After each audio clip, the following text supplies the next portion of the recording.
ବାକ୍ୟ ହିଁ ଆଲୋକ ଦିଏ, ତୁମ ବାକ୍ୟ ମୋତେ ସୂଚି କରେ, ତୁମ ବାକ୍ୟ ହିଁ ଆଲୋକ ଦିଏ,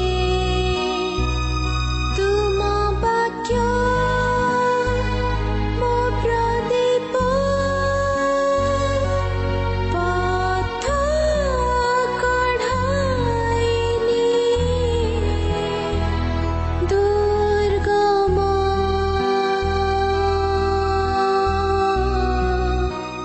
ଚଲା ପଥେ ରହି ସାଥେ, ମୋ ଯୀଶୁ ମୋ ପ୍ରଭୁ ଈଶ୍ୱର,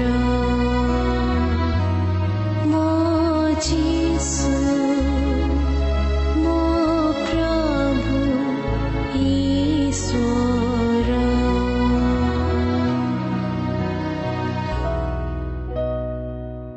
आमे समस्ते चाहूँ स्वर्ग जीवा निमंते, किंतु आमे जानुना किपरि जीवाको हेबो। निजे किछि किछि उपाय अवलंबन करू। किए धर्म परिवर्तन करे तो किए नाम परिवर्तन करे, पुणी किए मंडली परिवर्तन करे।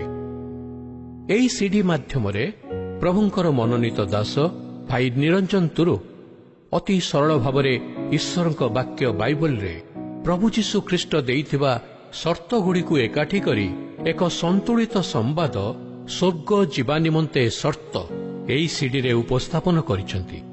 निश्चित भावे यह अनेकंक परित्राणर कारण हेबो एवं ख्रीष्ट विश्वासी एवं विश्वासिनी मानंकु आत्मसमीक्षा पूर्वक वास्तव ख्रिस्टियान हबारे चालित करिवो, एहा आमर प्रार्थना।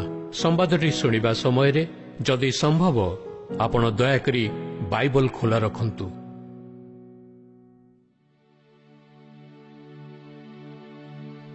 प्रभु जीशु ख्रीष्टଙ୍କ बहुमूल्य नामरे मु आपण मानकु हार्दिक शुभेच्छा एवं अभिनंदन जनाए। प्रभु जीशु ख्रीष्टଙ୍କର असीम अनुग्रहरु आपण मानक सम्मुखरे आज जो प्रसंग रे प्रभुଙ୍କର वार्ता परिवेषण करिया पई जाउछि, सही प्रसंगटी हला स्वर्ग राज्य रे प्रवेश करिवा निमंते जीशु ख्रीष्टଙ୍କ शर्त समूह। आमे समस्ते चाहू स्वर्ग राज्य जीवा निमंते। आम समस्तଙ୍କର आकांक्षा आमानकर जीवनर शेष रे आमानकर दौड़ समाप्ति परे आमाने समस्ते ईश्वरଙ୍କ राज्य रे प्रवेश करिवा निमंते चाहू। किंतु कौन कले आमे स्वर्ग को जाई परिबा, कि प्रकार जीवन यापन कले स्वर्ग को जाई परिबा, सेथि निमंते स्वर्गर मालिक जे स्वर्गर निर्माणकर्ता जे स्वर्गर जगत को आसीथिले से केउ शर्त गुडी को रखिछंती, आपण कौन कले स्वर्ग को जाई परिबे से संपर्क रे प्रभुଙ୍କ वाक्यरु मु आपण मानक सम्मुख रे केतोडी विषय रखिबा पई चाहे। स्वर्ग राज्य रे प्रवेश करिवा निमंते प्रभु जीशु ख्रीष्ट देइथिबा प्रथम शर्त जहा आपण माने पाइबे जोहन 3 पर्व 3 पद। मु पुनि थरे कहिबा पई चाहे जोहन 3 पर्व 3 पद।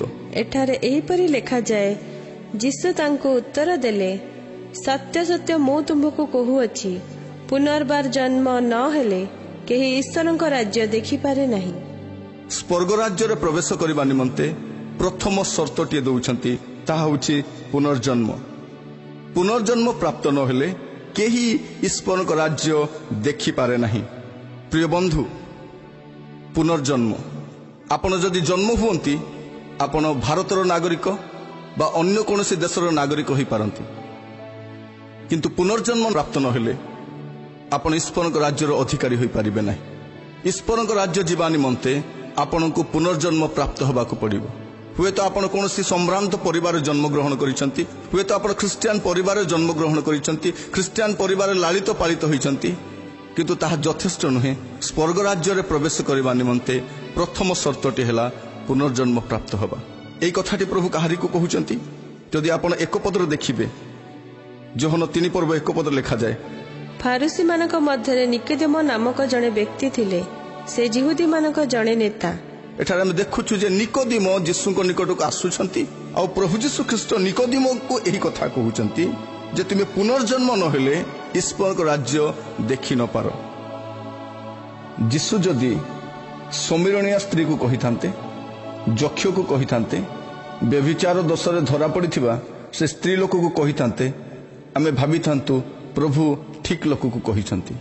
କିନ୍ତୁ ପ୍ରଭୁ ଯୀଶୁ ଖ୍ରୀଷ୍ଟ ଏହି ସ୍ଥାନରେ ନିକୋଦିମଙ୍କୁ କହୁଛନ୍ତି, ଯେ ଜଣେ ଯିହୁଦୀମାନଙ୍କର ନେତା ଥିଲେ, ଯେ ଶାସ୍ତ୍ରକୁ ପାଳନ କରୁଥିଲେ, ଏପରି ଜଣେ ବ୍ୟକ୍ତିକୁ ସୁଦ୍ଧା ପ୍ରଭୁ କହୁଛନ୍ତି, ତୁମେ ମନ ପରିବର୍ତ୍ତନ ନ କଲେ କୌଣସି ପ୍ରକାରେ ସ୍ୱର୍ଗରେ ପ୍ରବେଶ କରିପାରିବ ନାହିଁ।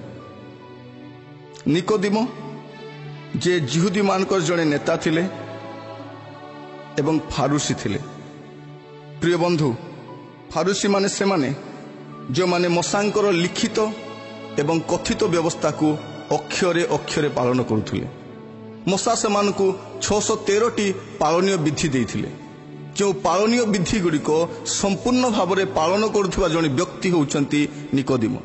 ହୁଏତ ଆପଣମାନେ ମଧ୍ୟ ଖ୍ରୀଷ୍ଟିଆନ ସମ୍ପ୍ରଦାୟରେ ରହି ଖ୍ରୀଷ୍ଟ ବିଶ୍ୱାସ ମତ ଗୁଡ଼ିକ ପାଳନ କରି ବ୍ୟବସ୍ଥାକୁ ପାଳନ କରୁଥାଇ ପାରନ୍ତି, କିନ୍ତୁ ସ୍ୱର୍ଗ ରାଜ୍ୟରେ ପ୍ରବେଶ କରିବା ନିମନ୍ତେ ପ୍ରଥମ ଗୁରୁତ୍ୱପୂର୍ଣ୍ଣ ସର୍ତ୍ତ ହେଲା, ତାହା ହେଉଛି ଆପଣଙ୍କୁ ମନ ପରିବର୍ତ୍ତନ କରିବାକୁ ପଡ଼ିବ। ମୋର ପ୍ରିୟମାନେ, ଆଜି ଆମମାନଙ୍କର ସମସ୍ତ ବିଷୟ ପରିବର୍ତ୍ତନ ହୋଇଛି। ଯଦି ଆପଣ ଦେଖିବେ, ଆପଣଙ୍କର ଜୀବନରେ ଅନେକ ବିଷୟରେ ପରିବର୍ତ୍ତନ ଆସିଛି। ଆପଣଙ୍କର ଡ୍ରେସ୍ଅପ୍ର ପରିବର୍ତ୍ତନ ହୋଇଛି, ଆପଣଙ୍କର ଜୀବନଶୈଳୀର ପରିବର୍ତ୍ତନ ହୋଇଛି, ଆପଣଙ୍କ ଘରର ପରିବର୍ତ୍ତନ ଆସିଛି, ଆପଣଙ୍କ ଆର୍ଥିକ ପରିସ୍ଥିତିର ପରିବର୍ତ୍ତନ ଆସିଛି। କିନ୍ତୁ ଦୁଃଖର କଥା, ଆମେ ନିଜେ ହିଁ ପରିବର୍ତ୍ତନ ହୋଇନାହୁଁ। ସ୍ୱର୍ଗ ରାଜ୍ୟରେ ପ୍ରବେଶ କରିବା ନିମନ୍ତେ ଯୀଶୁ ଖ୍ରୀଷ୍ଟ ପ୍ରଥମ ଗୁରୁତ୍ୱପୂର୍ଣ୍ଣ ସର୍ତ୍ତ ଆପଣଙ୍କ ସମ୍ମୁଖରେ ରଖନ୍ତି, ତାହା ହେଉଛି ଆପଣଙ୍କୁ ପୁନର୍ଜନ୍ମ ପ୍ରାପ୍ତ ହେବାକୁ ପଡ଼ିବ। ଏହି ଜନ୍ମରେ ହୁଏତ ଆପଣ ଏହି ଜଗତର ସମସ୍ତ ସୁଖ ସୁବିଧାକୁ ଉପଭୋଗ କରିପାରିବେ, କିନ୍ତୁ ସ୍ୱର୍ଗ ରାଜ୍ୟରେ ପ୍ରବେଶ କରିବା ନିମନ୍ତେ ସବୁଠାରୁ ଗୁରୁତ୍ୱପୂର୍ଣ୍ଣ ସର୍ତ୍ତ ତାହା ହେଉଛି ମନ ପରିବର୍ତ୍ତନ। ବାଇବଲରେ ଲେଖାଯାଏ, ଲୁକ 15 ପର୍ବ ତାର 7 ପଦରେ ପ୍ରଭୁ ଯୀଶୁ ଖ୍ରୀଷ୍ଟ ଏହି କଥା କୁହନ୍ତି, ତାଙ୍କ ଶାସ୍ତ୍ରରେ ଯାହା ଲେଖାଯାଏ ତାହା ଚୂଡ଼ାନ୍ତ ସତ୍ୟ ଅଟେ।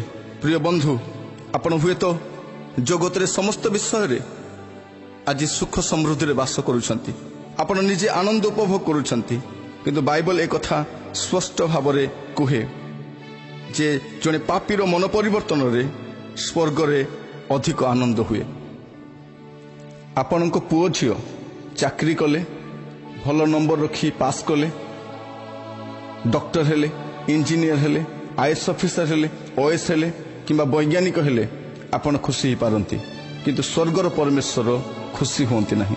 କାରଣ ଜଗତର ଜ୍ଞାନ ଆପଣଙ୍କର ପୁଅ ଝିଅଙ୍କୁ ଜଗତରେ ସ୍ଥାପିତ କରିପାରେ, ଆଉ ଜଗତର ଜ୍ଞାନ ଈଶ୍ୱରଙ୍କ ନିକଟରେ ମୂର୍ଖତା ମାତ୍ର। ହୁଏତ ଆପଣଙ୍କର ପୁଅ ଝିଅ ନିମନ୍ତେ ଆପଣ ଉପଯୁକ୍ତ ପାତ୍ର ପାତ୍ରୀ ପାଇପାରନ୍ତି, ସେମାନେ ଜଗତରେ ସ୍ଥାପିତ ହୋଇପାରନ୍ତି, ଭଲ ବିଲ୍ଡିଂଟିଏ ବନେଇ ପାରନ୍ତି, ସେମାନେ ଜଗତରେ ଆରାମରେ ରହିପାରନ୍ତି। ଏଥିରେ ପରମେଶ୍ୱର ସନ୍ତୁଷ୍ଟ ନୁହନ୍ତି, କାରଣ ଦିନେ ଆପଣଙ୍କୁ ଏ ଜଗତ ଛାଡ଼ି ଯିବାକୁ ପଡ଼ିବ। ସ୍ୱର୍ଗରେ ସେତେବେଳେ ଆନନ୍ଦ ହୁଏ ଯେତେବେଳେ ଜଣେ ମନ ପରିବର୍ତ୍ତନ କରେ, ପାପରୁ ଫେରି ଆସେ, ସେହି ସମୟରେ ସ୍ୱର୍ଗରେ ଆନନ୍ଦ ହୁଏ। ଯେଉଁଦିନ ଆପଣଙ୍କର ପିଲାମାନଙ୍କର ପରିବର୍ତ୍ତନ ହେବ, ଆପଣଙ୍କର ପରିବର୍ତ୍ତନ ହେବ, ବାସ୍ତବରେ ଆପଣ ପୁନର୍ଜନ୍ମ ପ୍ରାପ୍ତ ହେବେ, ସେହିଦିନ ସ୍ୱର୍ଗରେ ଆନନ୍ଦ ହେବ। କାରଣ ସ୍ୱର୍ଗ ରାଜ୍ୟରେ ପ୍ରବେଶ କରିବା ନିମନ୍ତେ ଆପଣଙ୍କର ମନ ପରିବର୍ତ୍ତନ ନିହାତି ଆବଶ୍ୟକ। ପ୍ରଭୁ ଯୀଶୁ ଖ୍ରୀଷ୍ଟ ଜଗତକୁ ଆସି ଗୋଟିଏ କଥା କହିଲେ, ମନ ପରିବର୍ତ୍ତନ କର, କାରଣ ସ୍ୱର୍ଗ ରାଜ୍ୟ ସନ୍ନିକଟ। ମୋର ପ୍ରିୟମାନେ, ସ୍ୱର୍ଗ ରାଜ୍ୟରେ ପ୍ରବେଶ କରିବା ନିମନ୍ତେ ଆପଣଙ୍କର ଧର୍ମ ପରିବର୍ତ୍ତନ କରିବାର ଆବଶ୍ୟକ ନାହିଁ, ଆପଣଙ୍କର ନାମ ପରିବର୍ତ୍ତନର ଆବଶ୍ୟକ ନାହିଁ, ଆପଣଙ୍କ ଅନ୍ୟ କୌଣସି ବିଷୟରେ ପରିବର୍ତ୍ତନର ଆବଶ୍ୟକ ନାହିଁ। ଆବଶ୍ୟକ ଅଛି ତ ଆପଣଙ୍କର ମନ ପରିବର୍ତ୍ତନର। ଆପଣ ଦେଖନ୍ତୁ, ଆପଣଙ୍କର ମନ ପରିବର୍ତ୍ତନ ହୋଇଛି କି? ସ୍ୱର୍ଗ ରାଜ୍ୟରେ ପ୍ରବେଶ କରିବା ନିମନ୍ତେ ଜଣେ ବ୍ୟକ୍ତିଙ୍କୁ ପୁନର୍ଜନ୍ମ ଲାଭ କରିବା ଦରକାର, ମନ ପରିବର୍ତ୍ତନ କରିବା ଦରକାର। ସ୍ୱର୍ଗ ରାଜ୍ୟରେ ପ୍ରବେଶ କରିବା ନିମନ୍ତେ ପ୍ରଭୁ ଯୀଶୁ ଖ୍ରୀଷ୍ଟ ଦେଇଥିବା ଦ୍ୱିତୀୟ ସର୍ତ୍ତ, ଯାହା ଆପଣମାନେ ପାଇବେ ମାଥ୍ୟୁ ତାର 5 ପର୍ବ 3 ପଦ। ଏଠାରେ ଏହିପରି ଲେଖାଯାଏ, ଆତ୍ମାରେ ଦିନହୀନ ଲୋକେ ଧନ୍ୟ, କାରଣ ସ୍ୱର୍ଗ ରାଜ୍ୟ ସେମାନଙ୍କର। ପ୍ରଭୁ ଯୀଶୁ ଖ୍ରୀଷ୍ଟ ଏଠାରେ ସ୍ପଷ୍ଟ ଭାବରେ କୁହନ୍ତି, ସ୍ୱର୍ଗ ରାଜ୍ୟରେ ପ୍ରବେଶ କରିବା ନିମନ୍ତେ ଆତ୍ମାରେ ଦିନହୀନ ହେବା ଦରକାର। ପ୍ରଭୁ ଯୀଶୁ ଚାହାନ୍ତି ସ୍ୱର୍ଗ ରାଜ୍ୟରେ ପ୍ରବେଶ କରିବା ନିମନ୍ତେ ଆପଣଙ୍କୁ ଆତ୍ମାରେ ଦିନହୀନ ହେବା ଦରକାର। ଆତ୍ମାରେ ଦିନହୀନ ମାନେ କ'ଣ? ଯେ ସେହି ବ୍ୟକ୍ତିଠାରେ ଆତ୍ମିକ ଗର୍ବ ନଥିବ, ସେ ଆତ୍ମକୈନ୍ଦ୍ରିକ ହୋଇନଥିବ। ଆଜିର ସମୟରେ आमे ख्रीष्टियान संप्रदाय देखु जे आत्मधार्मिकता बहुमात्रा बढ़ी जाइछि। आमानकर आत्मिक दान गुड़िक सकाशे, आमानकर आत्मिक जीवन सकाशे, आमर प्रार्थना जीवन सकाशे, प्रभु आमानकु देइथिबा आत्मिक दान गुड़िक सकाशे आमे अधिक मात्रा रे गर्व करू। मोर प्रिय माने सतर्क हुंतु, यह आपनको स्वर्गरु वंचित करि पारे।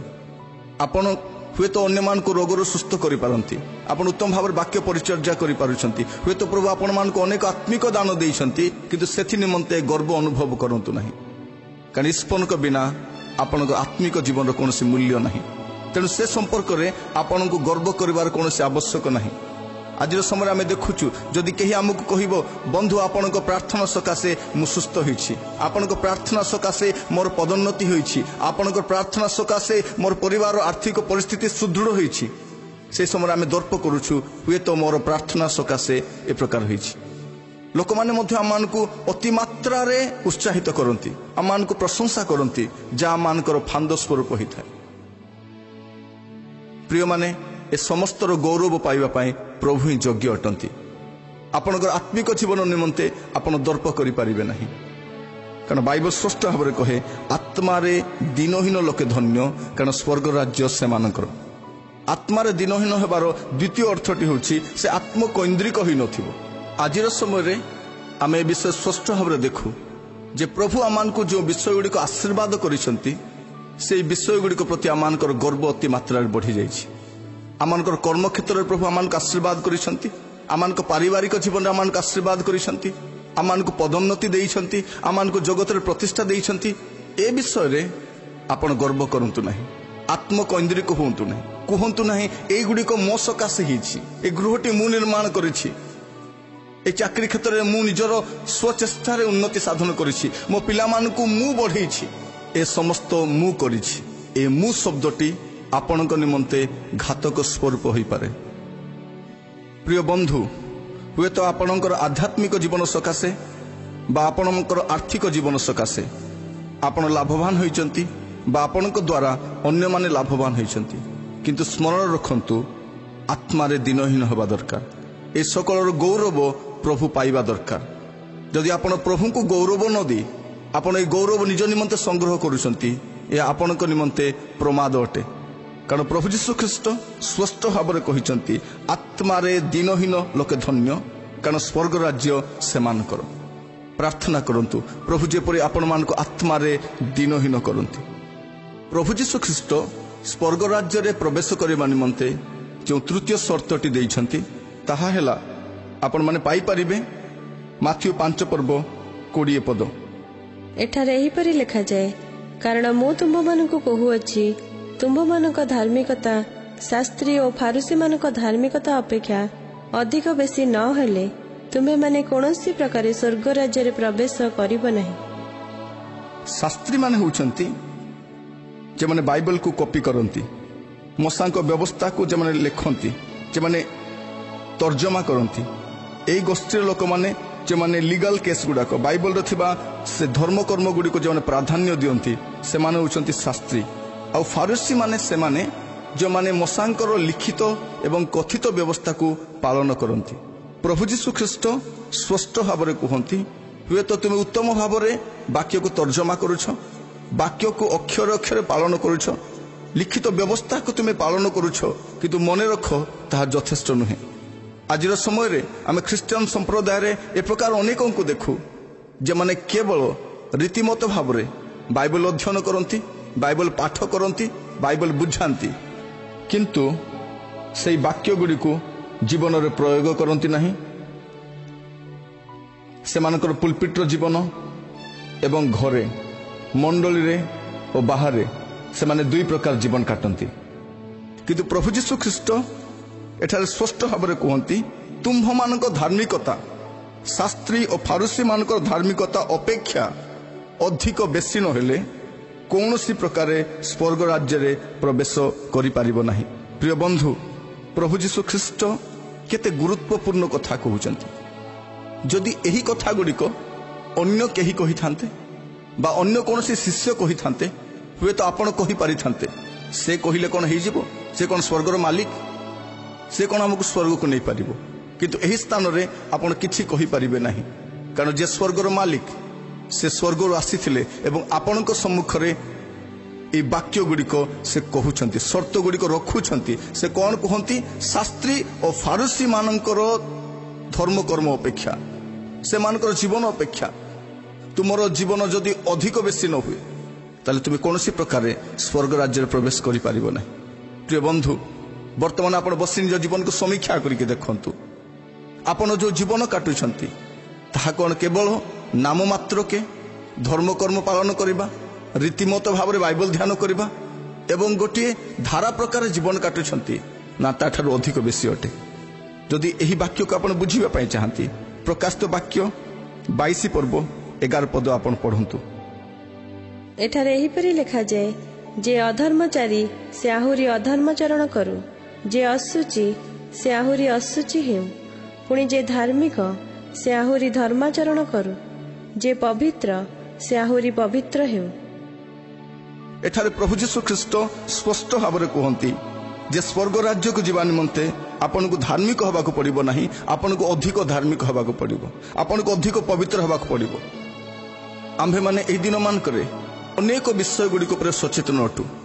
ଆମର ସ୍ୱାସ୍ଥ୍ୟ ସମ୍ପର୍କରେ ଆମେ ସଚେତନ ଅଟୁ, ଆମର ସାମାଜିକ ସ୍ଥିତି ସମ୍ପର୍କରେ ସଚେତନ ଅଟୁ, ଆଗାମୀ ଦିନଗୁଡ଼ିକ ଆମେ କିପରି କ୍ଷେପଣ କରିବା ସେ ବିଷୟରେ ସଚେତନ ଅଟୁ, କିନ୍ତୁ ଅନନ୍ତକାଳ ନିମନ୍ତେ ଆମର କୌଣସି ସଚେତନତା ନାହିଁ। ମୋର ପ୍ରିୟମାନେ, ସ୍ୱର୍ଗ ରାଜ୍ୟରେ ପ୍ରବେଶ କରିବା ନିମନ୍ତେ ପ୍ରଭୁ ଯୀଶୁ ଖ୍ରୀଷ୍ଟ ତାଙ୍କ ବାକ୍ୟର ସମାପ୍ତି କରିବା ସମୟରେ, ତାଙ୍କର ପୁସ୍ତକର ସମାପ୍ତି କରିବା ସମୟରେ ଏହି କଥା କହୁଛନ୍ତି ଯେ ଧାର୍ମିକ ସେ ଆହୁରି ଧାର୍ମିକ ହଉ, ଯେ ପବିତ୍ର ସେ ଆହୁରି ପବିତ୍ର ହଉ। ଯଦି ଆପଣ ନରକକୁ ଯିବା ପାଇଁ ଚାହାନ୍ତି ଆପଣ ଯେମିତି ଜୀବନ କାଟିଲେ ଚଳିବ, ଆପଣ ଅଧା ଧାର୍ମିକ ଅଧା ଅଧାର୍ମିକ ଚଳିବ ନାହିଁ। ଆପଣ ଜଗତରେ ମଧ୍ୟ ପାଦ ରଖିବେ ଆଉ ଈଶ୍ୱରଙ୍କ ରାଜ୍ୟରେ ମଧ୍ୟ ସମ୍ପୃକ୍ତ ରହିବେ, ତାହା ସମ୍ଭବ ନୁହେଁ। ପ୍ରିୟମାନେ, ଆଜି ସିଦ୍ଧାନ୍ତ ନିଅନ୍ତୁ, କାରଣ ପ୍ରଭୁ ଯୀଶୁ ଖ୍ରୀଷ୍ଟ କହୁଛନ୍ତି ତୁମ୍ଭମାନଙ୍କର ଧାର୍ମିକତା ଶାସ୍ତ୍ରୀ ଓ ଫାରୁସୀ ମାନଙ୍କର ଧାର୍ମିକତା ଅପେକ୍ଷା ଅଧିକ ବେଶୀ ନହେଲେ ତୁମେ କୌଣସି ପ୍ରକାରେ ସ୍ୱର୍ଗ ରାଜ୍ୟରେ ପ୍ରବେଶ କରିପାରିବ ନାହିଁ। ଆଜି ଆପଣଙ୍କର ଆତ୍ମିକ ଜୀବନକୁ ସମୀକ୍ଷା କରିକି ଦେଖନ୍ତୁ। ଆପଣ ଯେଉଁ ଜୀବନ କାଟୁଛନ୍ତି, ଆପଣ ଯେଉଁ ଭାବରେ ଆପଣଙ୍କର ଖ୍ରୀଷ୍ଟିଆନ ଜୀବନକୁ, ଆପଣଙ୍କ ବିଶ୍ୱାସ ଜୀବନକୁ ଆପଣ କଢ଼େଇ ନେଉଛନ୍ତି, ତାହା କ'ଣ ଆପଣଙ୍କ ସ୍ୱର୍ଗ ରାଜ୍ୟକୁ ପହଞ୍ଚାଇ ପାରିବ? କାରଣ ପ୍ରଭୁ ଯୀଶୁ ଖ୍ରୀଷ୍ଟ ଆମ୍ଭମାନଙ୍କ ସମ୍ମୁଖରେ ଏକ ଗୁରୁତ୍ୱପୂର୍ଣ୍ଣ ବିଷୟ ରଖନ୍ତି। ଶାସ୍ତ୍ରୀ ଏବଂ ଫାରୁସୀମାନେ, ଯେଉଁମାନେ ଧର୍ମର ଠିକାଦାର ମାନେ, ଯେଉଁମାନେ ଅନ୍ୟମାନଙ୍କୁ ସତ୍ମାର୍ଗରେ କଢ଼େଇ ନେବେ ବୋଲି, ଅନ୍ୟମାନଙ୍କୁ ଈଶ୍ୱରଙ୍କ ବାକ୍ୟ ବୁଝାଇବେ ବୋଲି ପ୍ରତିଶ୍ରୁତି ନେଇଥିଲେ, ସେମାନଙ୍କର ସ୍ୱର୍ଗ ରାଜ୍ୟରେ ପ୍ରବେଶ କରିବା ଗୋଟେ ପ୍ରଶ୍ନବାଚକ ଅଟେ। ପ୍ରିୟ ବନ୍ଧୁ, ଆପଣ ନିଜ ସମ୍ପର୍କରେ ସଚେତନ ହୁଅନ୍ତୁ, ହୁଏତ ଆପଣ ଛଡ଼ା ଯାଇପାରନ୍ତି। ସ୍ୱର୍ଗ ରାଜ୍ୟରେ ପ୍ରବେଶ କରିବା ନିମନ୍ତେ ପ୍ରଭୁ ଯୀଶୁ ଖ୍ରୀଷ୍ଟ ଦେଇଥିବା ଚତୁର୍ଥ ସର୍ତ୍ତ ଯାହା ଆପଣମାନେ ପାଇବେ ମାଥ୍ୟୁ ତାର 7 ପର୍ବ 21 ପଦରେ। ଏଠାରେ ଏହିପରି ଲେଖାଯାଏ, ମୋତେ ପ୍ରଭୁ ପ୍ରଭୁ ବୋଲି ଡାକନ୍ତି, ଏହିପରି ପ୍ରତ୍ୟେକ ସ୍ୱର୍ଗ ରାଜ୍ୟରେ ପ୍ରବେଶ କରିବେ ନାହିଁ, ମାତ୍ର ଯେ ମୋହର ସ୍ୱର୍ଗସ୍ଥ ପିତାଙ୍କ ଇଚ୍ଛା ସାଧନ କରେ ସେ ପ୍ରବେଶ କରିବ। ସ୍ୱର୍ଗରେ ପ୍ରବେଶ କରିବା ନିମନ୍ତେ ଚତୁର୍ଥ ସର୍ତ୍ତ ପିତାଙ୍କ ଇଚ୍ଛା ପାଳନ କରିବା। ପ୍ରିୟମାନେ, ଆପଣ କେବେ ସେ ବିଷୟରେ ସଚେତନ ହୋଇଛନ୍ତି କି? ଆଜି ଆମେ ଯେଉଁ ଜୀବନ କାଟୁଛୁ ଆମ ନିଜ ଇଚ୍ଛାରେ ଜୀବନ କାଟୁଛୁ। ମୋତେ এই ବିଷୟ ଭଲ ଲାଗେ, ମୋତେ এইটা ଭଲ ଲାଗେ, ମୁଁ ତାହା କରିବା ପାଇଁ ଭଲ ପାଏ, କିନ୍ତୁ ଆପଣ କେବେ ଚିନ୍ତା କରିଛନ୍ତି କି ତାହା କ'ଣ ପରମେଶ୍ୱରଙ୍କୁ ଭଲ ଲାଗେ? ଆପଣଙ୍କର ଯାହା ବି କରୁଛନ୍ତି ମନେ ରଖନ୍ତୁ, ସେହି କାର୍ଯ୍ୟ ଯଦି ପ୍ରଭୁଙ୍କର ସନ୍ତୁଷ୍ଟିକର ହୋଇପାରୁନାହିଁ, ଆପଣଙ୍କର ଜୀବନଶୈଳୀ, ଆପଣଙ୍କର କାର୍ଯ୍ୟକଳାପ ଯଦି ପ୍ରଭୁଙ୍କ ଦୃଷ୍ଟିରେ ସନ୍ତୋଷଜନକ ନୁହେଁ, ଆପଣ ମନେ ରଖନ୍ତୁ ହୁଏତ ଶେଷ ଦିନରେ ଆପଣ ଛଡ଼ା ଯାଇପାରନ୍ତି। କାରଣ ପ୍ରଭୁ ଯୀଶୁ କୁହନ୍ତି, ମୋତେ ପ୍ରଭୁ ପ୍ରଭୁ ବୋଲି ଡାକନ୍ତି, ଏପରି ପ୍ରତ୍ୟେକ ସ୍ୱର୍ଗ ରାଜ୍ୟରେ ପ୍ରବେଶ କରିବେ ନାହିଁ, ମାତ୍ର ଯେ ମୋହର ସ୍ୱର୍ଗସ୍ଥ ପିତାଙ୍କ ଇଚ୍ଛା ସାଧନ କରେ ସେ ପ୍ରବେଶ କରିବ। ସ୍ୱର୍ଗରେ ପ୍ରବେଶ କରିବା ନିମନ୍ତେ ଆପଣଙ୍କ ଇଚ୍ଛା ନୁହେଁ, ପିତାଙ୍କ ଇଚ୍ଛା ପାଳନ କରିବା ଦରକାର। ମୋ ନିଜ ଇଚ୍ଛାରେ ଜୀବନ କାଟିଲେ ଚଳିବ ନାହିଁ, ପିତାଙ୍କ ଇଚ୍ଛା କ'ଣ? ଆପଣ 22 ପଦରେ ଦେଖିପାରିବେ, ସେଦିନ ଅନେକ ମୋତେ କହିବେ, ହେ ପ୍ରଭୁ, ଆମ୍ଭେମାନେ କି ତୁମ୍ଭ ନାମରେ ଭାବବାଣୀ କହିଲୁ ନାହିଁ, ପୁଣି ତୁମ୍ଭ ନାମରେ କି ଭୂତମାନଙ୍କୁ ଛଡ଼େଇଲୁ ନାହିଁ, ଆଉ ତୁମ୍ଭ ନାମରେ କି ଅନେକ ଶକ୍ତିର କାର୍ଯ୍ୟ କଲୁ ନାହିଁ? ସେତେବେଳେ ମୁଁ ସେମାନଙ୍କୁ ସ୍ପଷ୍ଟ ରୂପେ କହିବି, ମୁଁ ତୁମ୍ଭମାନଙ୍କୁ କେବେ ହିଁ ଜାଣି ନାହିଁ, ହେ ଅଧର୍ମାଚାରୀମାନେ ମୋ ପାଖରୁ ଦୂର ହୁଅ। ପ୍ରିୟମାନେ, ଏହି ସ୍ଥାନରେ ଆମେ ଦେଖୁଛୁ ଯେ ଛଡ଼ାଯିବା ଲୋକମାନଙ୍କର ଲିଷ୍ଟରେ କେଉଁମାନେ ଅଛନ୍ତି? ଯେଉଁମାନେ ଭାବବାଣୀ କହିଛନ୍ତି, ଭୂତମାନଙ୍କୁ ଛଡ଼େଇଛନ୍ତି, ଅନେକ ଶକ୍ତିର କାର୍ଯ୍ୟ କରିଛନ୍ତି। କିନ୍ତୁ ପ୍ରଭୁ ଯୀଶୁ ସେମାନଙ୍କୁ ସ୍ପଷ୍ଟ ରୂପେ କହୁଛନ୍ତି, ମୁଁ ତୁମ୍ଭମାନଙ୍କୁ କେବେ ହେଁ ଜାଣି ନାହିଁ। ତାମାନେ ଭାବବାଣୀ କହି ମଧ୍ୟ ଆପଣ ଛଡ଼ା ଯାଇପାରନ୍ତି, ଅନେକ ଶକ୍ତିର କାର୍ଯ୍ୟ କରିଥିବେ, ଭୂତ ଛଡ଼ାଇଥିବେ, ଜଗତରେ ଗୋଟେ ଗ୍ରହଣଯୋଗ୍ୟ ସେବା କାର୍ଯ୍ୟ କରିଥିବେ। କିନ୍ତୁ ମନେ ରଖନ୍ତୁ, ଆପଣ ହୁଏତ ଜଗତରେ ଗ୍ରହଣୀୟ ହୋଇପାରିବେ, କିନ୍ତୁ ପ୍ରଭୁଙ୍କ ଦୃଷ୍ଟିରେ ନୁହେଁ। ଆମେ ଲୋକମାନଙ୍କ ଦୃଷ୍ଟିରେ ଆଦୃତ ହେବା ପାଇଁ ଚାହୁଁଛୁ। ଆମ ସେବା କାର୍ଯ୍ୟ ଦ୍ୱାରା ଆମେ ଲୋକମାନଙ୍କ ସମ୍ମୁଖରେ ହୁଏତ ନିଜକୁ ସ୍ଥାପିତ କରିପାରୁ, କିନ୍ତୁ ତାହାର ମାନେ ନୁହେଁ ଆପଣ ଈଶ୍ୱରଙ୍କ ରାଜ୍ୟରେ ମଧ୍ୟ ଗ୍ରହଣୀୟ ହେବେ। କାରଣ ଏଠାରେ ପ୍ରଭୁ ଯୀଶୁ ଖ୍ରୀଷ୍ଟ ସ୍ପଷ୍ଟ ଭାବରେ କୁହନ୍ତି, ହେ ଅଧର୍ମାଚାରୀମାନେ ମୋ ସମ୍ମୁଖରୁ ଦୂର ହୁଅ। ଆପଣ ଅଧର୍ମାଚରଣ କରି କରି ମଧ୍ୟ ଭାବବାଣୀ କହିପାରନ୍ତି, ଆପଣ ଅଧର୍ମରେ ଜୀବନ କାଟି ଭୂତ ଛଡ଼ାଇ ପାରନ୍ତି, ନାନା ଶକ୍ତିର କାର୍ଯ୍ୟ କରନ୍ତି, କିନ୍ତୁ ମନେ ରଖନ୍ତୁ ସ୍ୱର୍ଗରୁ ବଞ୍ଚିତ ହେବେ। ହୁଏତ ଆପଣ ଭାବବାଣୀ କହିପାରୁନାହାନ୍ତି, ଭୂତମାନଙ୍କୁ ଛଡ଼ାଇ ନାହାନ୍ତି, ଅନେକ ଶକ୍ତିର କାର୍ଯ୍ୟ କରିନାହାନ୍ତି, କିନ୍ତୁ ପିତାଙ୍କ ଇଚ୍ଛା ଅନୁଯାୟୀ ଜୀବନ କାଟୁଛନ୍ତି। ଆଜିର ସମୟରେ ଆମେ ଆତ୍ମିକ ଦାନଗୁଡ଼ିକ ନିମନ୍ତେ ଲାଳାୟିତ ଅଟୁ, କିନ୍ତୁ ଆତ୍ମିକ ଜୀବନ ନିମନ୍ତେ ନୁହେଁ। ଅନେକେ କେବଳ ଆତ୍ମିକ ଦାନ ନିମନ୍ତେ ଆଗ୍ରହ ପ୍ରକାଶ କରନ୍ତି, କିନ୍ତୁ ମୋର ପ୍ରିୟମାନେ, ଆତ୍ମିକ ଦାନ ସହିତ ଆତ୍ମାଙ୍କ ଫଳ ମଧ୍ୟ ଆପଣଙ୍କ ଜୀବନରେ ପ୍ରଦର୍ଶିତ ହେବା ଦରକାର। ଆପଣଙ୍କ ଜୀବନରେ ଗୋଟେ ବାସ୍ତବ ପରିବର୍ତ୍ତନ ଦରକାର। କେବଳ ବାହ୍ୟ ପରିବର୍ତ୍ତନ ଆପଣଙ୍କ ଈଶ୍ୱରଙ୍କ ରାଜ୍ୟକୁ ନେଇ ନପାରେ। ପ୍ରିୟମାନେ, ଆପଣଙ୍କର ସେବା କାର୍ଯ୍ୟରେ ହୁଏତ ଆପଣ ଅନେକ ଶକ୍ତିର କାର୍ଯ୍ୟ କରିଛନ୍ତି, କିନ୍ତୁ ସେଦିନ ଆପଣ ହୁଏତ ଛଡ଼ା ଯାଇପାରନ୍ତି। ସର୍ବଦା ସ୍ମରଣ ରଖିବେ, ହୁଏତ ଆପଣ କୌଣସି ଭାବବାଣୀ କହିପାରିନାହାନ୍ତି, ଭୂତ ଛଡ଼ାଇ ପାରିନାହାନ୍ତି, ଆପଣଙ୍କ ଦ୍ୱାରା କୌଣସି ଗୌରବଯୁକ୍ତ ସେବା କାର୍ଯ୍ୟ ଜଗତରେ ହୋଇପାରିନାହିଁ, କିନ୍ତୁ ଆପଣ ସ୍ୱର୍ଗରେ ଗ୍ରହଣୀୟ ହୋଇପାରିବେ ଯଦି ଆପଣ ପିତାଙ୍କ ଇଚ୍ଛା ପାଳନ କରନ୍ତି। ଆଜି ଆମେ ଦେଖୁଛୁ ଲୋକେ ଭୂତ ଛଡ଼ାଉଛନ୍ତି, କିନ୍ତୁ ପ୍ରଭୁ ଯୀଶୁ କହିବା ପାଇଁ ଚାହାନ୍ତି, ତୁମେ ହୁଏତ ଲୋକମାନଙ୍କ ଭୂତ ଛଡ଼େଇଛ, କିନ୍ତୁ ନିଜର ଭୂତ ଛଡ଼େଇ ପାରିନାହ। ଆଜି ଖ୍ରୀଷ୍ଟିଆନ ମାନଙ୍କୁ ଯେଉଁ ଭୂତ ଧରିଛି, ଯେଉଁ ବାହାନାର ଭୂତ ଧରିଛି, ସବୁ ବିଷୟ ପାଇଁ ଗୋଟିଏ ବାହାନା, ଚର୍ଚ୍ଚ ନ ଆସିବା ନିମନ୍ତେ ଗୋଟେ ବାହାନା, ଦାନ ନ ଦେବାର ଗୋଟେ ବାହାନା, ପ୍ରାର୍ଥନା ନ କରିବାର ଗୋଟେ ବାହାନା, ମଣ୍ଡଳୀ ପରିତ୍ୟାଗ କରିବାର ଗୋଟେ ବାହାନା, ସେବାରୁ ଓହରି ଯିବାର ଗୋଟେ ବାହାନା, ବାକ୍ୟ ଧ୍ୟାନ ନ କରିବାର ଗୋଟେ ବାହାନା, ସବୁ ବିଷୟ ପାଇଁ ଗୋଟେ ବାହାନା ରହିଛି। ମୋର ପ୍ରିୟମାନେ, ଏହି ବାହାନା ଚଳିବ ନାହିଁ। ପ୍ରାର୍ଥନା କରନ୍ତୁ ଯେପରି ଆପଣମାନଙ୍କୁ ଏହି ବାହାନାର ଭୂତ ଛାଡ଼ିବ। ଆଜିର ସମୟରେ ପ୍ରଭୁଙ୍କ ସକାଶେ ଆମେ ଯେଉଁ କାର୍ଯ୍ୟ କରିଛୁ, ହୁଏତ ତାହାର ଫୁଟାଣି ଆମେ ଲୋକମାନଙ୍କ ସମ୍ମୁଖରେ ମାରିପାରିବା, ହୁଏତ ଆମେ ଲୋକମାନଙ୍କୁ ଆମର ଫୁଟାଣି ଦେଖାଇ ପାରିବା, କିନ୍ତୁ ଦିନ ଆସିବ ମୋର ପ୍ରିୟମାନେ, ଆମମାନଙ୍କ ସମସ୍ତ ଫୁଟାଣିକୁ ପ୍ରଭୁ ଯୀଶୁ ଖ୍ରୀଷ୍ଟ ଫୁଟଣ କରିବେ। ସ୍ୱର୍ଗ ରାଜ୍ୟରେ ପ୍ରବେଶ କରିବା ନିମନ୍ତେ ପ୍ରଭୁ ଯୀଶୁ ଖ୍ରୀଷ୍ଟ ଏହି ସର୍ତ୍ତଟି ରଖନ୍ତି, ପିତାଙ୍କ ଇଚ୍ଛା ପାଳନ କରିବେ। ଆପଣମାନଙ୍କର ଦୈନନ୍ଦିନ ଜୀବନରେ, ଆପଣଙ୍କର ଖ୍ରୀଷ୍ଟିଆନ ଜୀବନଯାତ୍ରାରେ, ଆପଣଙ୍କର ସେବା କାର୍ଯ୍ୟରେ, ଆପଣଙ୍କ ପାରିବାରିକ ଜୀବନରେ, ଆପଣଙ୍କର ବ୍ୟକ୍ତିଗତ ଜୀବନରେ ଏହି କଥାକୁ ପ୍ରାଧାନ୍ୟ ଦେବେ ଯେ ଆପଣ ଈଶ୍ୱରଙ୍କ ଇଚ୍ଛାକୁ ପାଳନ କରନ୍ତି କି ନାହିଁ। ଯଦି ପାଳନ କରନ୍ତି ନାହିଁ, ଆଜି ଆପଣଙ୍କ ଜୀବନକୁ ସମୀକ୍ଷା କରନ୍ତୁ, ପ୍ରଭୁଙ୍କ ନିକଟରେ କ୍ଷମା ମାଗନ୍ତୁ, କୁହନ୍ତୁ, ପ୍ରଭୁ ଏବେ ପର୍ଯ୍ୟନ୍ତ ମୋ ନିଜ ଇଚ୍ଛାରେ ମୁଁ ଜୀବନ କାଟିଛି, କିନ୍ତୁ ଆପଣଙ୍କ ଇଚ୍ଛାକୁ ପ୍ରାଧାନ୍ୟ ଦେଇନାହିଁ। ଏଫେସୀୟ 5:10 ଲେଖାଯାଏ, ପ୍ରଭୁଙ୍କର ଇଚ୍ଛା କ'ଣ ତାହା ବୁଝ। ମୋର ପ୍ରିୟମାନେ, ପ୍ରଭୁ ସାହାଯ୍ୟ କରନ୍ତୁ ଯେପରି ଆଜିଠାରୁ ଆମେ ପ୍ରତ୍ୟେକ ପ୍ରଭୁଙ୍କ ଇଚ୍ଛାକୁ ପ୍ରାଧାନ୍ୟ ଦେଉ। ସ୍ୱର୍ଗ ରାଜ୍ୟରେ ପ୍ରବେଶ କରିବା ନିମନ୍ତେ ପ୍ରଭୁ ଯୀଶୁ ଖ୍ରୀଷ୍ଟ ଦେଇଥିବା ପଞ୍ଚମ ସର୍ତ୍ତ, ଯାହା ଆପଣମାନେ ପାଇବେ ମାଥ୍ୟୁ ତାର 18 ପର୍ବ 3 ପଦ। ମାଥ୍ୟୁ 18:3। ଏଠାରେ ଏହିପରି ଲେଖାଯାଏ, ମୁଁ ତୁମ୍ଭକୁ ସତ୍ୟ କହୁଅଛି, ତୁମ୍ଭେମାନେ ଫେରି ସାନ ପିଲାଙ୍କ ପରି ନ ହେଲେ କୌଣସି ପ୍ରକାର ସ୍ୱର୍ଗ ରାଜ୍ୟରେ ପ୍ରବେଶ କରିବ ନାହିଁ। ଏଠାରେ ପ୍ରଭୁ ଯୀଶୁ ଖ୍ରୀଷ୍ଟ କୁହନ୍ତି, ମୁଁ ତୁମ୍ଭମାନଙ୍କୁ ସତ୍ୟ କହୁଅଛି। ତାମାନେ କ'ଣ? ପ୍ରଭୁ ଯୀଶୁ କ'ଣ ମିଛ କୁହନ୍ତି? ସତ୍ୟ ଶବ୍ଦଟି ବ୍ୟବହାର କରିବାର ଅର୍ଥ ହେଲା, ଏହା ଅତି ଗୁରୁତ୍ୱପୂର୍ଣ୍ଣ ଅଟେ। ପ୍ରଭୁ ଯୀଶୁ ଖ୍ରୀଷ୍ଟ ଅନ୍ୟ ସ୍ଥାନମାନଙ୍କରେ କହିଛନ୍ତି, ସତ୍ୟ ସତ୍ୟ ମୁଁ ତୁମକୁ କହୁଅଛି। ତାମାନେ ଚୂଡ଼ାନ୍ତ ସତ୍ୟ ଅଟେ, ଗୁରୁତ୍ୱପୂର୍ଣ୍ଣ ବିଷୟ ଅଟେ। ତେଣୁ ସେହି ସ୍ଥାନରେ ପ୍ରଭୁ ଯୀଶୁ ଖ୍ରୀଷ୍ଟ ସତ୍ୟ ଶବ୍ଦଟି ବ୍ୟବହାର କରନ୍ତି। ଏହି ସ୍ଥାନରେ ମଧ୍ୟ ଆମେ ଦେଖୁ, ମୁଁ ତୁମମାନଙ୍କୁ ସତ୍ୟ କହୁଅଛି, ତୁମ୍ଭେମାନେ ଫେରି ସାନ ପିଲା ପରି ନହେଲେ କୌଣସି ପ୍ରକାର ସ୍ୱର୍ଗ ରାଜ୍ୟରେ ପ୍ରବେଶ କରିବ ନାହିଁ। ଆମେ ଅନେକ ଭାବୁ ଯେ ପିଲାମାନେ ବଡ଼ ହେଲେ ଆମ ପରି ହୁଅନ୍ତୁ, ଆମ ନାତି ନାତୁଣୀ ଆମ ପରି ହୁଅନ୍ତୁ, ଆମ ବଂଶର ପିଲାମାନେ ଆମ ପରି ହୁଅନ୍ତୁ। କିନ୍ତୁ ପ୍ରଭୁ ଯୀଶୁଖ୍ରୀଷ୍ଟ ବୟସ୍କମାନଙ୍କୁ ଏଠାରେ ସ୍ପଷ୍ଟ ଭାବରେ କୁହନ୍ତି, ତୁମ୍ଭେମାନେ ଫେରି ସାନ ପିଲା ପରି ନହେଲେ କୌଣସି ପ୍ରକାରେ ସ୍ୱର୍ଗ ରାଜ୍ୟରେ ପ୍ରବେଶ କରିବ ନାହିଁ। ଆମର ସ୍ୱପ୍ନ ପିଲାମାନେ କି ପ୍ରକାର ଆମ ପରି ହୁଅନ୍ତୁ, କିନ୍ତୁ ପ୍ରଭୁ ଚାହାନ୍ତି ଆମେ କିପରି ପିଲାମାନଙ୍କ ପରି ହଉ।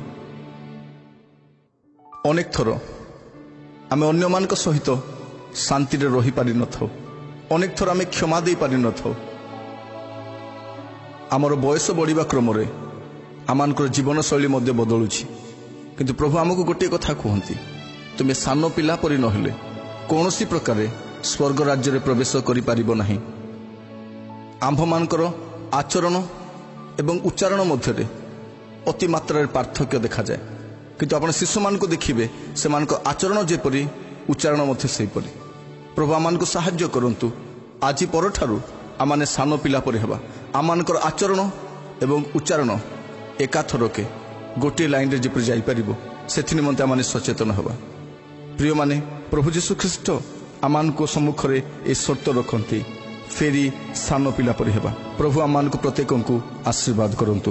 ପ୍ରଭୁ ଯୀଶୁଖ୍ରୀଷ୍ଟ ସ୍ୱର୍ଗ ଯିବା ନିମନ୍ତେ ଯେଉଁ ଷଷ୍ଠ ସର୍ତ୍ତଟି ରଖିଛନ୍ତି ତାହା ଆପଣମାନେ ପାଇବେ ମାଥ୍ୟୁ ତାର 19 ପର୍ବ 23 ପଦ। ମାଥ୍ୟୁ 19:23। ଏଠାରେ ଏହିପରି ଲେଖାଯାଏ, ସେଥିରେ ଯୀଶୁ ଆପଣା ଶିଷ୍ୟମାନଙ୍କୁ କହିଲେ, ମୁଁ ତୁମ୍ଭମାନଙ୍କୁ ସତ୍ୟ କହୁଅଛି, ଧନୀ ଲୋକ ଅତି କଷ୍ଟରେ ସ୍ୱର୍ଗ ରାଜ୍ୟରେ ପ୍ରବେଶ କରିବ। ମୁଁ ପୁଣି ଥରେ ପଢ଼ିବା ନିମନ୍ତେ ଚାହେଁ। ଏଥିରେ ଯୀଶୁ ଆପଣ ଶିଷ୍ୟମାନଙ୍କୁ କହିଲେ, ମୁଁ ତୁମ୍ଭମାନଙ୍କୁ ସତ୍ୟ କହୁଅଛି, ଧନୀ ଲୋକ ଅତି କଷ୍ଟରେ ସ୍ୱର୍ଗ ରାଜ୍ୟରେ ପ୍ରବେଶ କରିବ। ପ୍ରିୟମାନେ, ପ୍ରଭୁ ସାହାଯ୍ୟ କରନ୍ତୁ ଏହି ବାକ୍ୟଟିକୁ ବୁଝିବା ପାଇଁ। ଧନ ହୁଏତ ଜଗତର ଜୀବନ ନିମନ୍ତେ ମୋ ପାଇଁ ଅତି ଉପଯୋଗୀ ଅଟେ, ଏହା ମୋତେ ଅତି ଆବଶ୍ୟକ, କିନ୍ତୁ ଏହି ଧନ ଆପଣଙ୍କୁ ସ୍ୱର୍ଗ ରାଜ୍ୟରୁ ବଞ୍ଚିତ ନ କରୁ।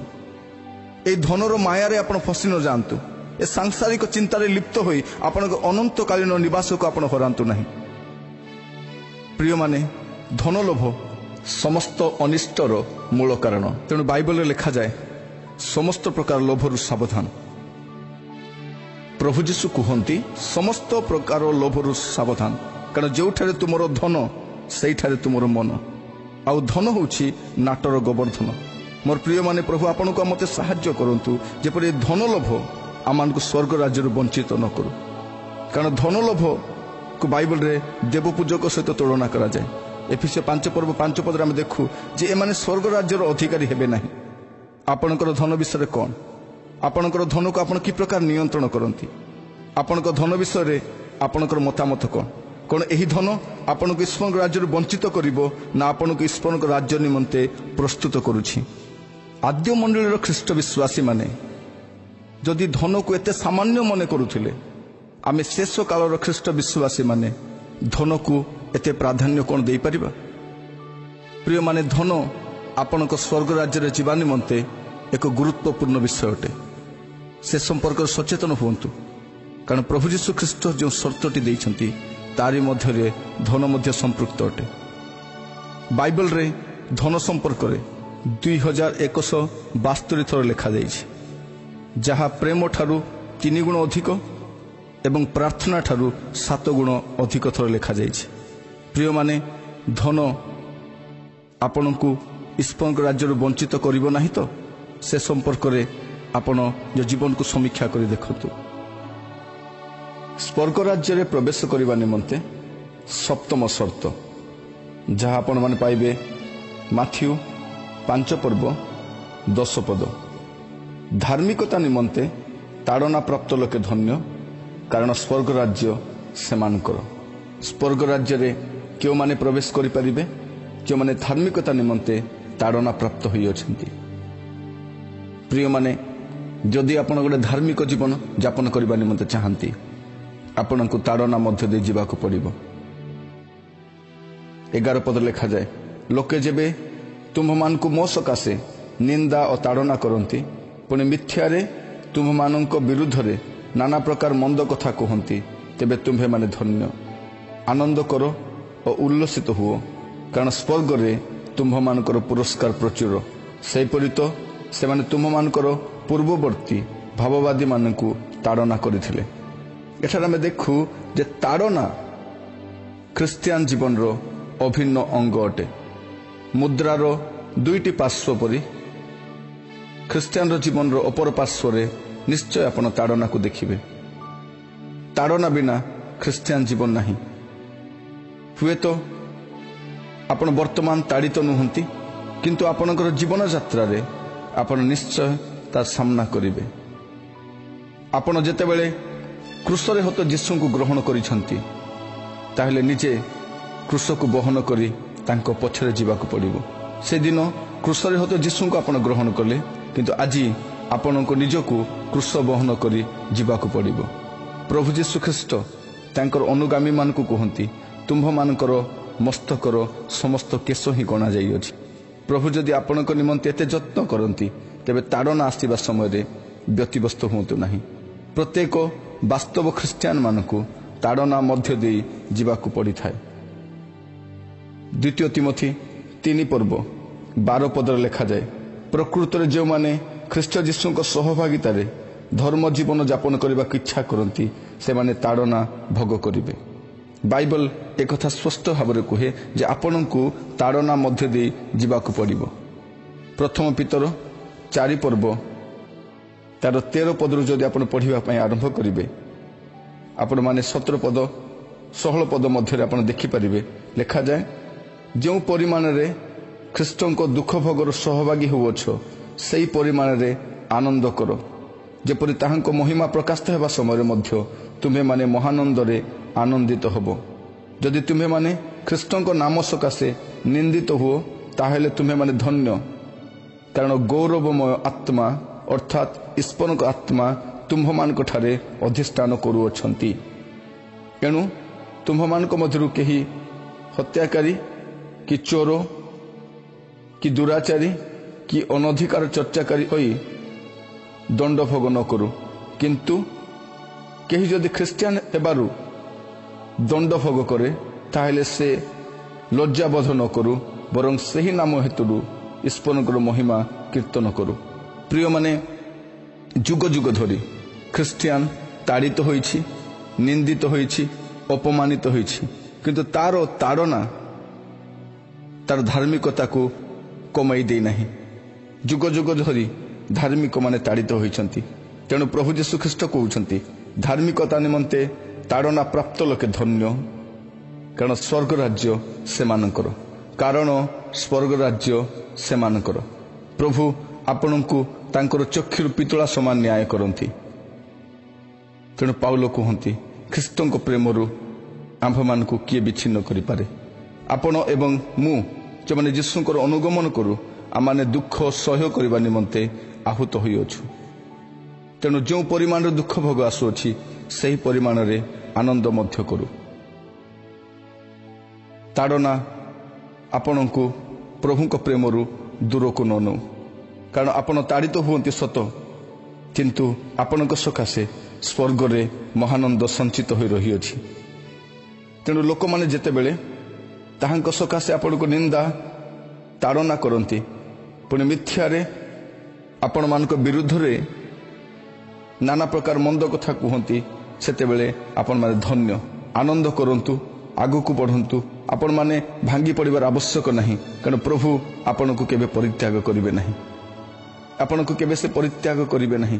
ଆପଣ କ୍ଲେଶ ମଧ୍ୟ ଦେଇ ଯାତ୍ରା କରୁଛନ୍ତି। ହୁଏତ ଆଗାମୀ ସମୟରେ ଆପଣଙ୍କୁ ଅନେକ କ୍ଲେଶ ମଧ୍ୟ ଦେଇ ଯିବାକୁ ପଡ଼ିବ, କିନ୍ତୁ ଏହି କ୍ଲେଶ ଭୋଗ ଦ୍ୱାରା ଆପଣଙ୍କର ଜୀବନରେ ସେ ଗୌରବମୟ ଆତ୍ମା ଅଧିଷ୍ଠାନ କରୁଅଛନ୍ତି। ଯେତେବେଳେ ପ୍ରଭୁଙ୍କ ଲୋକମାନେ ତାଡ଼ିତ ହୁଅନ୍ତି, ନିନ୍ଦିତ ହୁଅନ୍ତି, ଅପମାନିତ ହୁଅନ୍ତି, ବିନା କାରଣରେ ସମାଜରେ ବହିଷ୍କୃତ ହୁଅନ୍ତି, ସେହି ସମୟରେ ସେମାନେ ଜାଣିବା ଦରକାର ଯେ ସେମାନଙ୍କ ପରମେଶ୍ୱର ଯାହାଙ୍କ ନିମନ୍ତେ ସେମାନେ ତାଡ଼ିତ ହେଉଛନ୍ତି, ସେ ସେମାନଙ୍କୁ ପରିତ୍ୟାଗ କରିନାହାନ୍ତି। ସ୍ତିଫାନଙ୍କୁ ଯେତେବେଳେ ପଥର ଫୋପାଡ଼ି ମାରି ଦିଆଯାଉଥିଲା, ସେହି ସମୟରେ ପିତାଙ୍କର ଦକ୍ଷିଣ ପାର୍ଶ୍ୱରେ ପ୍ରଭୁ ଯୀଶୁଖ୍ରୀଷ୍ଟ ଠିଆ ହୋଇଥିଲେ। ସଦ୍ରକ, ମେଷକ, ଅବେଦନଗ ଏମାନଙ୍କୁ ଯେତେବେଳେ ଅଗ୍ନି ମଧ୍ୟରେ ପକାଇ ଦିଆଯାଉଛି, ଈଶ୍ୱରଙ୍କ ପୁତ୍ର ପ୍ରଭୁ ଯୀଶୁଖ୍ରୀଷ୍ଟ ସେମାନଙ୍କ ସହିତରେ ଠିଆ ହେଉଛନ୍ତି। ପ୍ରିୟ ବନ୍ଧୁ, ସେ ଆଜି ବି ଜୀବିତ ଅଟନ୍ତି। ତେଣୁ ତାଙ୍କ ସକାଶେ ଆପଣ ତାଡ଼ିତ ବା ନିନ୍ଦିତ ହେବା ସମୟରେ ଭୟଭୀତ ହୁଅନ୍ତୁ ନାହିଁ, କାରଣ ଧାର୍ମିକତା ନିମନ୍ତେ ତାଡ଼ନା ପ୍ରାପ୍ତ ଲୋକେ ଧନ୍ୟ, କାରଣ ଈଶ୍ୱରଙ୍କ ରାଜ୍ୟ ସେମାନଙ୍କର। ଈଶ୍ୱରଙ୍କ ରାଜ୍ୟ ଆପଣଙ୍କ ନିମନ୍ତେ ସଞ୍ଚିତ ହୋଇ ରହିଛି। ହୁଏତ ଏହି ରାଜ୍ୟରେ ଆପଣଙ୍କ ନିମନ୍ତେ କୌଣସି ସ୍ଥାନ ନାହିଁ। ଏହି ରାଜ୍ୟରେ ହୁଏତ ଆପଣମାନେ ନିନ୍ଦା ପାଉଛନ୍ତି। ଆପଣ କୌଣସି ଜାଗାରେ ଅଭିଯୋଗ ନେଇକି ଗଲେ ମଧ୍ୟ ଆପଣଙ୍କର କଥା କେହି ଶୁଣୁନାହାନ୍ତି। ଆପଣ ଅନ୍ୟାୟରେ ଦଣ୍ଡିତ ହେଉଛନ୍ତି, ଗ୍ରାମରୁ ବହିଷ୍କୃତ ହେଉଛନ୍ତି, ନିଜର ପ୍ରିୟଜନମାନଙ୍କ ଦ୍ୱାରା ଆପଣ ଉପେକ୍ଷିତ ହେଉଛନ୍ତି। କିନ୍ତୁ ମନେ ରଖନ୍ତୁ, ଯାହାଙ୍କ ସକାଶେ ଆପଣ ତାଡ଼ିତ ହେଉଛନ୍ତି ସେ ଆପଣଙ୍କୁ ଛାଡ଼ି ନାହାନ୍ତି। ସେ ଆପଣଙ୍କ ଠାରୁ ବହୁତ ଦୂରରେ ନାହାନ୍ତି। ହୁଏତ ଅନ୍ଧକାର ସକାଶେ କଷ୍ଟ ମଧ୍ୟରେ ଆପଣ ତାଙ୍କୁ ଦେଖିପାରୁନାହାନ୍ତି, କିନ୍ତୁ ସେ ଆପଣଙ୍କ ଠାରୁ ଦୂରରେ ନାହାନ୍ତି। ଆସନ୍ତୁ ପ୍ରଭୁ ଯୀଶୁ ଖ୍ରୀଷ୍ଟ ଦେଇଥିବା ସ୍ୱର୍ଗ ରାଜ୍ୟରେ ଯିବା ନିମନ୍ତେ ଶେଷ ସର୍ତ୍ତଟି ଦେଖିବା, ଯାହା ଆପଣମାନେ ପାଇବେ ପ୍ରକାଶିତ ବାକ୍ୟ 22 ପର୍ବ 14 ପଦ। ଏଠାରେ ଏହିପରି ଲେଖାଯାଏ, ଜୀବନ ବୃକ୍ଷର ଅଧିକାରୀ ହେବା ନିମନ୍ତେ ଓ ଦ୍ୱାର ଦେଇ ନଗରୀରେ ପ୍ରବେଶ କରିବା ନିମନ୍ତେ ଯେଉଁମାନେ ଆପଣା ଆପଣା ବସ୍ତ୍ର ଧୌତ କରିଅଛନ୍ତି ସେମାନେ ଧନ୍ୟ। ସ୍ୱର୍ଗ ରାଜ୍ୟରେ ପ୍ରବେଶ କରିବା ନିମନ୍ତେ ଆପଣଙ୍କର ବସ୍ତ୍ର ସଫା ଥିବା ଦରକାର। ବସ୍ତ୍ର ଅର୍ଥାତ୍ ଆପଣଙ୍କର ଜୀବନ। ଆପଣଙ୍କ ଜୀବନକୁ ସମୀକ୍ଷା କରିକି ଦେଖନ୍ତୁ ଆପଣଙ୍କର ଜୀବନ କି ପ୍ରକାର ଅଛି। କାରଣ ସ୍ୱର୍ଗ ରାଜ୍ୟରେ ପ୍ରବେଶ କରିବା ନିମନ୍ତେ ମୋତେ ଗୋଟେ ପବିତ୍ର ଜୀବନ ଯାପନ କରିବାକୁ ପଡ଼ିବ। କାରଣ ପବିତ୍ରତା ବିନୁ କେହି ତାହାଙ୍କର ଦର୍ଶନ କରିନପାରେ। ଆପଣଙ୍କର ଜୀବନରେ ହୁଏତ ଧନ ନାହିଁ, ହୁଏତ ଆପଣ ଅନ୍ୟ କୌଣସି ରୋଗରେ ଆକ୍ରାନ୍ତ ହୋଇଛନ୍ତି, ହୁଏତ ସମାଜରେ ବା ଜଗତରେ ଆପଣ ଯେପରି ଭାବରେ ରହିପାରନ୍ତି, କିନ୍ତୁ ସ୍ୱର୍ଗରେ ଯିବା ନିମନ୍ତେ ପ୍ରଭୁ ଯୀଶୁ ଖ୍ରୀଷ୍ଟ ଦେଇଥିବା ଚୂଡ଼ାନ୍ତ ସର୍ତ୍ତଟି ପବିତ୍ରତା ଅଟେ। କାରଣ ତାହା ପବିତ୍ରତାର ସ୍ଥାନ। ପବିତ୍ର ଈଶ୍ୱରଙ୍କ ସାନ୍ନିଧ୍ୟକୁ ଯିବା ନିମନ୍ତେ ଆପଣଙ୍କୁ ପବିତ୍ର ହେବାକୁ ପଡ଼ିବ। ଆପଣଙ୍କର ବସ୍ତ୍ର ସଫା ରଖିବାକୁ ପଡ଼ିବ। ମୋ ପ୍ରିୟମାନେ, ଆମମାନଙ୍କର ଜାଗତିକ ବସ୍ତ୍ର ନିମନ୍ତେ ଆମମାନେ ଅତି ସଚେତନ ଅଟୁ, କିନ୍ତୁ ଆପଣଙ୍କର ଆଧ୍ୟାତ୍ମିକ ଜୀବନର ବସ୍ତ୍ର ନିମନ୍ତେ ଆପଣ କ'ଣ ଚିନ୍ତା କରନ୍ତି? ଯେଉଁ ବସ୍ତ୍ର ଆପଣଙ୍କୁ ଈଶ୍ୱରଙ୍କ ରାଜ୍ୟକୁ ନେଇପାରିବ। ପ୍ରଭୁ ଯୀଶୁ ଖ୍ରୀଷ୍ଟ କୁହନ୍ତି, ଜୀବନ ବୃକ୍ଷର ଅଧିକାରୀ ହେବା ନିମନ୍ତେ ଓ ଦ୍ୱାର ଦେଇ ନଗରରେ ପ୍ରବେଶ କରିବା ନିମନ୍ତେ ଯେଉଁମାନେ ଆପଣା ଆପଣା ବସ୍ତ୍ର ଧୌତ କରିଅଛନ୍ତି ସେମାନେ ଧନ୍ୟ। ଆପଣଙ୍କର ବସ୍ତ୍ର ସମ୍ପର୍କରେ ସଚେତନ ହୁଅନ୍ତୁ। ଆପଣଙ୍କର ଖ୍ରୀଷ୍ଟିଆନ ଜୀବନ ସମ୍ପର୍କରେ ସଚେତନ ହୁଅନ୍ତୁ। ଆପଣ କ'ଣ ପବିତ୍ର ଜୀବନ କାଟନ୍ତି? ହୁଏତ ଆପଣଙ୍କ ଜୀବନ ସମ୍ପର୍କରେ ଅନ୍ୟମାନେ କେହି ଜାଣନ୍ତି ନାହିଁ। ହୁଏତ ଆପଣଙ୍କ ଜୀବନ ସମ୍ପର୍କରେ ଅନ୍ୟ କେହି ଜାଣିବା ପାଇଁ ଚାହାନ୍ତି ବି ନାହିଁ, କିନ୍ତୁ ଆପଣଙ୍କର ଜୀବନ ସମ୍ପର୍କରେ ପ୍ରଭୁ ଯୀଶୁ ଖ୍ରୀଷ୍ଟ ସର୍ବଦା ଆଗ୍ରହୀ ଅଟନ୍ତି। ଆଉ ମନେ ରଖନ୍ତୁ, ଆପଣଙ୍କ ଜୀବନ ସମ୍ପର୍କରେ କେହି ଜାଣୁ ବା ନ ଜାଣୁ, ପ୍ରଭୁ ଯୀଶୁ ଖ୍ରୀଷ୍ଟ ସବୁ ଜାଣନ୍ତି। ଆପଣଙ୍କର ବସ୍ତ୍ରକୁ ସଫା ରଖନ୍ତୁ, ଯେଉଁ ବସ୍ତ୍ର ଦ୍ୱାରା ଆପଣ ଈଶ୍ୱରଙ୍କ ରାଜ୍ୟରେ ଗୃହୀତ ହୋଇପାରିବେ। ଆପଣଙ୍କର ମନେ ଥିବ, ଗୋଟେ ବିବାହ ଭୋଜରେ ଜଣେ ବନ୍ଧୁ ସେ ପ୍ରବେଶ କରିଥିଲେ। ତାଙ୍କୁ କୁହାଯାଇଥିଲା, ପ୍ରିୟ ବନ୍ଧୁ, ତୁମେ ବିବାହ ବସ୍ତ୍ର ପରିଧାନ ନ କରି କିପରି ପ୍ରବେଶ କରିଛ? ମାତ୍ର ସେ ନିରୁତ୍ତର ହୋଇ ରହିଲା। ସେଥିରେ ରାଜା ପରିଚାରକମାନଙ୍କୁ କହୁଛନ୍ତି, ଏହାର ହାତ ଗୋଡ଼ ବାନ୍ଧି ଏହାକୁ ବାହାର ଅନ୍ଧକାରରେ ପକାଇ ଦିଅ। ସେଠାରେ ରୋଦନ ଓ ଦନ୍ତର କିଳିମିଳି ହେବ। ପ୍ରିୟମାନେ, ଆପଣ ମଧ୍ୟ ଯଦି ଆପଣଙ୍କ ପରିତ୍ରାଣର ବସ୍ତ୍ର ପରିଷ୍କୃତ ନ ରଖନ୍ତି, ଆପଣଙ୍କର ପରିଣାମ ଠିକ୍ ସେହିପରି ହୋଇପାରେ। ମେଷ ଶାବକଙ୍କ ବିବାହ ଭୋଜର ଅଂଶୀ ହେବା ନିମନ୍ତେ ପ୍ରିୟ ବନ୍ଧୁ ଆପଣଙ୍କୁ ଆପଣଙ୍କର ବସ୍ତ୍ର ସଫା ରଖିବା ଦରକାର।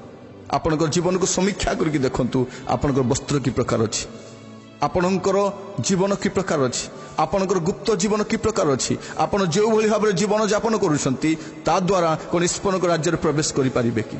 ହୁଏତ ଆପଣଙ୍କର ଏହି ଜୀବନ ଦ୍ୱାରା ଅନ୍ୟ କୌଣସି ସ୍ଥାନକୁ ଆପଣ ଯାଇପାରିବେ, ଅନ୍ୟମାନଙ୍କ ଦ୍ୱାରା ଗ୍ରହଣୀ ହୋଇପାରିବେ, ସମାଜରେ ପ୍ରତିଷ୍ଠିତ ହୋଇପାରିବେ, ଅନ୍ୟମାନଙ୍କ ନିକଟରେ ଆଦୃତ ହୋଇପାରିବେ, କିନ୍ତୁ ସେହି ଜୀବନ ଦ୍ୱାରା ଆପଣ ଈଶ୍ୱରଙ୍କ ରାଜ୍ୟର ଅଧିକାରୀ ହୋଇପାରିବେ ନାହିଁ। ଆପଣଙ୍କର ବସ୍ତ୍ରକୁ ସଫା ରଖନ୍ତୁ। ଆପଣଙ୍କର ବସ୍ତ୍ର ଗୁରୁତ୍ୱପୂର୍ଣ୍ଣ ଅଟେ ଈଶ୍ୱରଙ୍କ ରାଜ୍ୟ ଯିବା ନିମନ୍ତେ। ଆପଣଙ୍କର ପବିତ୍ର ଜୀବନ, ଆପଣଙ୍କର ପବିତ୍ର ଜୀବନ, ଆମର ଦୈନନ୍ଦିନ ଜୀବନ, ଆମମାନଙ୍କର ବ୍ୟବହାରିକ ଜୀବନ, ଆମମାନଙ୍କର ସାଂସାରିକ ଜୀବନ ନିମନ୍ତେ ଆମେ ଅତି ବ୍ୟତିବ୍ୟସ୍ତ ଅଟୁ। କିନ୍ତୁ ମୋର ପ୍ରିୟମାନେ, ଜୀବନର ସମାପ୍ତି ପରେ, ଯାତ୍ରାର ସମାପ୍ତି ପରେ ସ୍ଥାନରେ ପହଞ୍ଚିବେ। ସେହି ସ୍ଥାନରେ ରହିବା ନିମନ୍ତେ, ଈଶ୍ୱରଙ୍କର ଅନନ୍ତ ରାଜ୍ୟରେ ରହିବା ନିମନ୍ତେ ଆପଣଙ୍କର ବସ୍ତ୍ର ସଫା ରହିବା ଦରକାର। ଜୀବନ ବୃକ୍ଷର ଅଧିକାରୀ ହେବା ନିମନ୍ତେ, ଈଶ୍ୱରଙ୍କ ରାଜ୍ୟର ଅଧିକାରୀ ହେବା ନିମନ୍ତେ ଆପଣଙ୍କର ବସ୍ତ୍ରକୁ ସଫା ରଖନ୍ତୁ। କାରଣ ପ୍ରଭୁ ଯୀଶୁ ଖ୍ରୀଷ୍ଟ ଦେଇଥିବା ଶେଷ ସର୍ତ୍ତଟି ଏହା ଅଟେ। ପ୍ରଭୁ ଆପଣମାନଙ୍କୁ ଅନୁଗ୍ରହ କରନ୍ତୁ ଏ ସର୍ତ୍ତଗୁଡ଼ିକୁ ସମୀକ୍ଷା କରିବା ପାଇଁ, ଆପଣଙ୍କ ଜୀବନକୁ ସମୀକ୍ଷା କରିବା ପାଇଁ, ଆଉ ଦେଖିବା ପାଇଁ ଏ ସର୍ତ୍ତ ଅନୁସାରେ ଆପଣ ଜୀବନଯାପନ କରୁଛନ୍ତି ନା ନାହିଁ। କାରଣ ଏହି ସର୍ତ୍ତଗୁଡ଼ିକ ଆପଣଙ୍କର ଅନନ୍ତକାଳ ନିମନ୍ତେ ଅତି ଗୁରୁତ୍ୱପୂର୍ଣ୍ଣ ଅଟେ।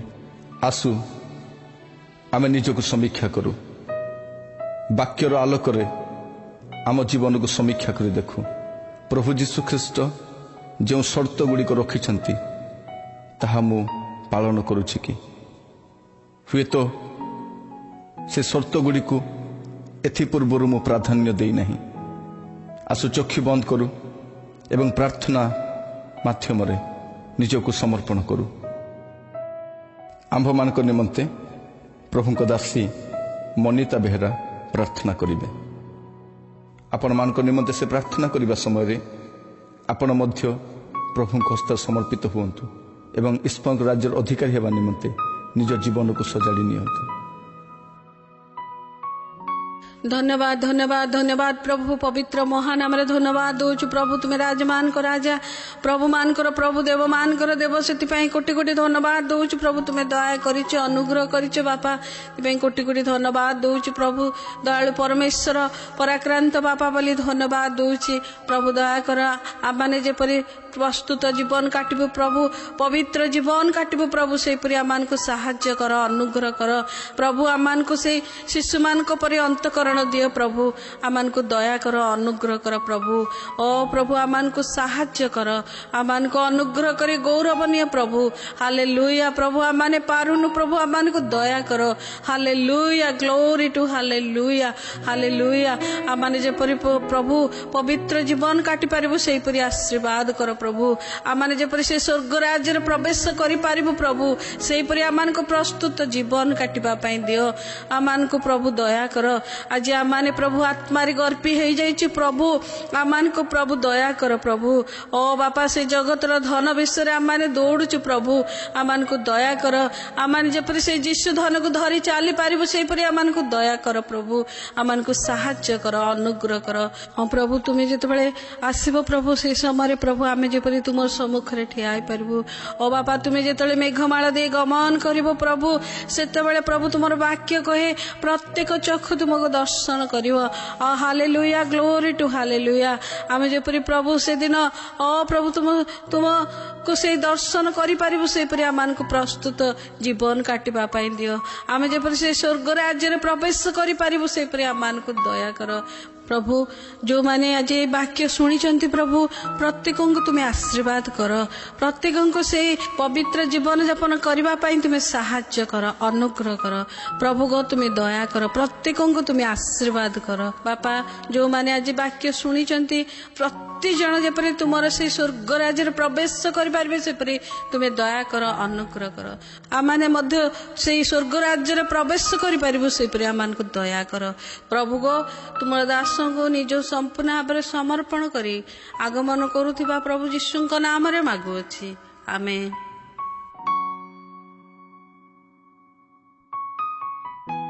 प्रिय बंधुगण एहिपरि विभिन्न प्रसंगमूलक ईश्वर वाक्य आगामी दिन मानकरे प्रभुंकर दास मानक मुखरु आपण माने सुनी परिबे सीडी माध्यम रे। जदि आपण माने एई सीडी रो अन्य प्रसंग गुड़िक सुनिबा निमंते आग्रही तेबे आमको 9778355537 अबा 9937742135 रे जोगाजोग